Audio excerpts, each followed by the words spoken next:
ഫിൻലാൻഡിൽ ചില സമയങ്ങളിൽ അതിശൈത്യം ഉണ്ടാകുമ്പോൾ -70 ഡിഗ്രി വരെ ഉണ്ടാവുന്ന തണുപ്പുണ്ട്. ഈ -70 നമുക്ക് ജമ്പർ ഇടേണ്ടി വരും, ഗ്ലൗസ് ഇടേണ്ടി വരും. ഞങ്ങൾ തണുപ്പ് നാടൊക്കെ പോകുന്നതല്ലേ, ഇഷ്ടം പോലെ കുപ്പായങ്ങൾ 4-5 ഇട്ടിട്ട് കണ്ണിന് കുപ്പായിട്ട് കൊടുക്കണ്ടോ നമ്മള്? ഇല്ല. നമ്മുടെ കൈ വിരല് ശരീരത്തിന്റെ ഒരു ഭാഗം പോലും, ഒരു എയർ പോലും തട്ടാതെ -70 പിടിച്ചു നിർത്താൻ വേണ്ടി നമ്മൾ രക്ഷപ്പെട്ടു. പക്ഷെ കണ്ണ് തുറന്നു കിടക്കുകയാണ്.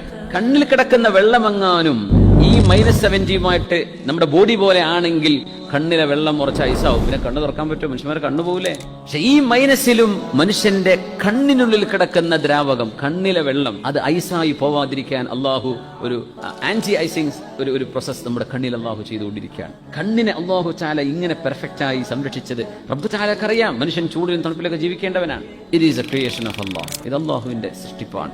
അത്ഖന കുല്ല ഷൈ, who has perfected everything he created. അള്ളാഹു ചെയ്തത് മുഴുവനും പെർഫെക്ഷനിലാണെന്ന് വിശുദ്ധ ഖുർആൻ.